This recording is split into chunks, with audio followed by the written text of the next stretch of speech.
पाकिस्तान की lumps institute के professor Lucas, जो कि एंथ्रोपोलॉजी के ज्ञाता हैं और अपने जीवन का बहुत बड़ा भाग पाकिस्तान में उन्होंने बिताया है, वो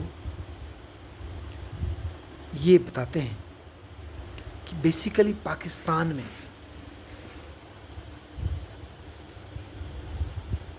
इस्लाम की जो कंसेप्शन है वो फ्रोज़न हो गई और उसी आइडियलिस्टिक कंसेप्शन के चक्कर में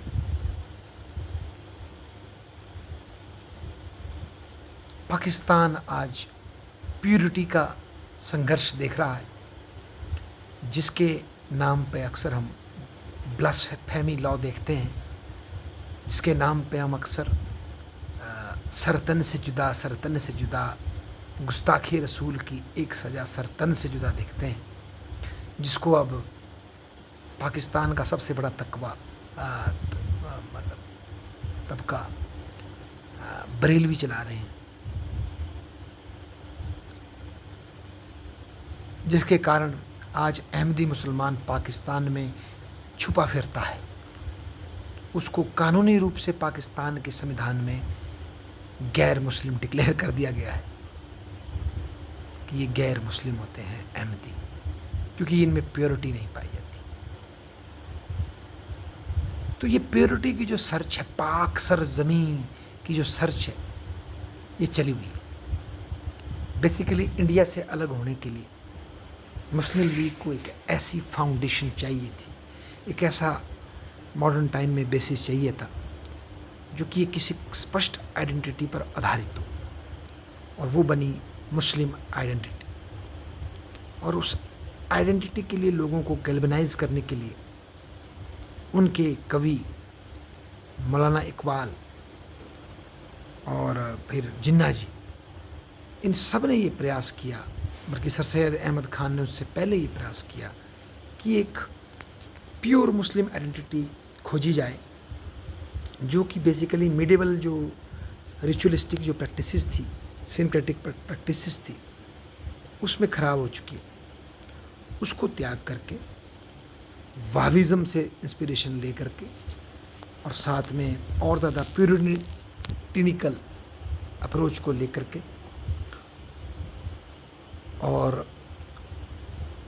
हजूर की सुन्नत को, या जिसे हम कहते हैं हमारे प्रोफेट की सुन्नत को अडॉप्ट करके, कुरान में जो लिखा है उस पर चल के, शरिया पर अडॉप्ट करके अपने अंदर प्योरिटी पैदा की जा सकती है और एक प्योर आइडेंटिटी प्राप्त की जा सकती है, और उसको प्राप्त करने से ही हम सक्षम हो सकते हैं। ये कंसेप्शन जो है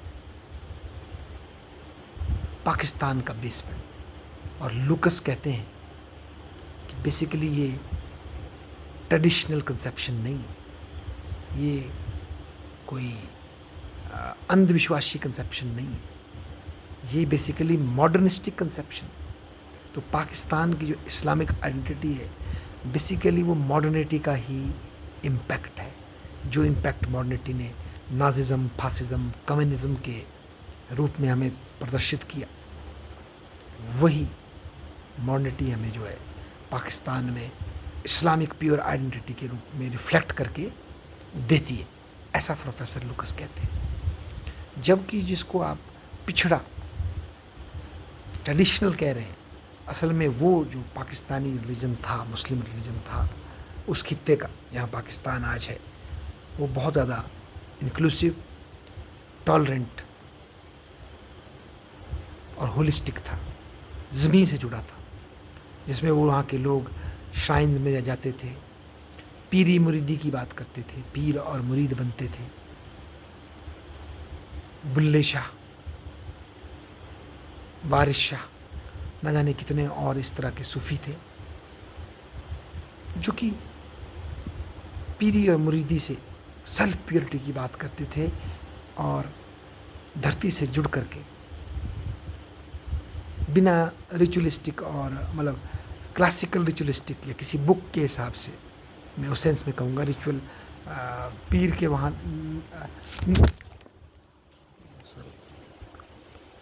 मतलब ritualistic in the sense of book कहूँगा, ना कि इन द सेंस ऑफ जो परंपराएं ट्रेडिशन, उस पर नहीं कहूँगा, फोक ट्रेडिशन का विरोध नहीं कर रहा। तो उस पर फोकस कर दिया और ग्रेजुअली रसूल की सुन्नत ही सब कुछ हो गई। और आज भी पाकिस्तान में जो भी आंदोलन है वो प्योरिटी पे उठ कर आ रहे हैं। टीएलपी आ रही है और हमारी लबैक आ रही है, प्योरिटी के लिए आंदोलन लड़े जा रहे हैं। और पाकिस्तान में वो सर्च आज भी कंटिन्यू है कि किस तरह से हम खुद को इस्लाम की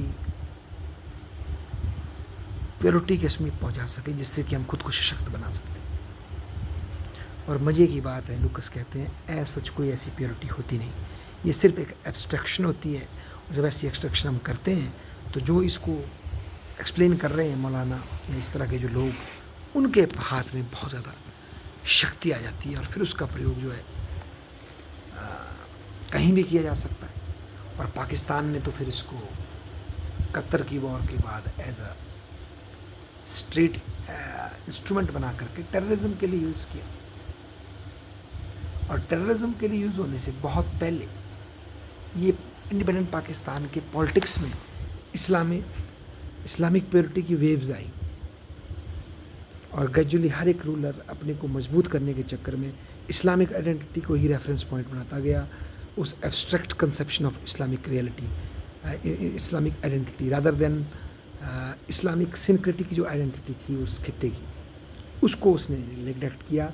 उसका बहुत बड़ा प्रूफ है कि जो रीजनल डायलेक्ट्स में, रीजनल लैंग्वेज में, चाहे सिंधी में, चाहे पंजाबी में, जो ब्यूटी थी वहाँ की इस्लामिक ट्रेडिशन की, कल्चर की, उसको निगलेक्ट कर दिया गया और उर्दू को इम्पोज कर दिया गया। इस सब से भी वहाँ के लोग, वहाँ का जो एलीट है, वो अपने खित्ते की जो सिंक्रेटिक जो कल्चर है उससे कट गया। उस कल्चर से, उस पीरी मुरीदी के संस्कृति से वहाँ के लोग कट गए। और पाकिस्तान फिर एक कांस्टेंट सर्च बन गया, एक ऐसी आइडेंटिटी जो कि कांस्टेंट इस्लामिक प्योरिटी को सर्च करती है और उस चक्कर में उसकी इम्प्योरिटी ढूंढती है, उसके गद्दार ढूंढती है और उनको स्टैंप लगाती है कि ये शिया है, गद्दार है, या ये बलूची है, ये गद्दार है, या ये वो अहमदी है, ये गद्दार है, इसको बाहर निकालते हैं। मज़े की बात यह है कि अहमदी वही कम्युनिटी जिसने पाकिस्तान की मूवमेंट में बढ़ चढ़ कर भाग लिया स्थापना में, और सबसे पढ़ी लिखी कम्युनिटी थी, और आज सबसे बुरी दुर्दशा उसी कम्युनिटी की आ गई है। तो ये जो प्योरिटी का जो कंसेप्ट है, ये अल्टीमेटली जो इसमें अशुद्धि ढूंढने का कंसेप्ट है, ये सबको ले डूबेगा। और वही हम आज पाकिस्तान में देख रहे हैं। और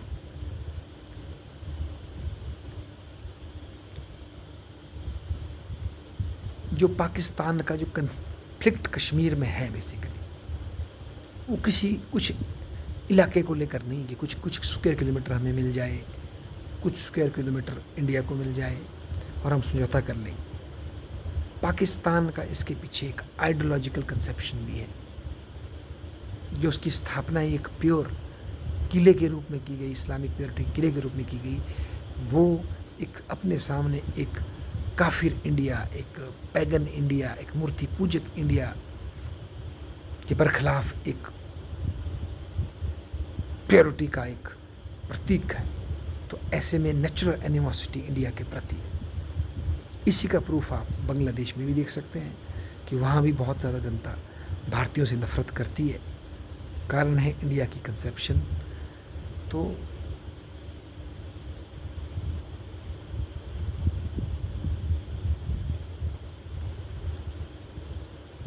इसी कारण इंडिया और पाकिस्तान के बीच में, पाकिस्तान की तरफ से कश्मीर को सेटल करने का, कॉम्प्रोमाइज़ करने का प्रश्न नहीं उठ सका, क्योंकि कश्मीर केवल एक डिस्प्यूट नहीं थी, रादर पाकिस्तान के आइडेंटिटी की एक एसेंशियल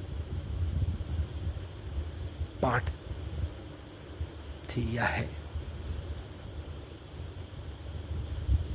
और ये मुझे बहुत अच्छी बात लगी लुकस की, प्रोफेसर लुकस की, कि भाई ये जो बोलते हैं ना कि पाकिस्तान एक ट्रेडिशनल सोसाइटी इसलिए गड़बड़ हो रहा है, नहीं, पाकिस्तान ट्रेडिशनल सोसाइटी नहीं है।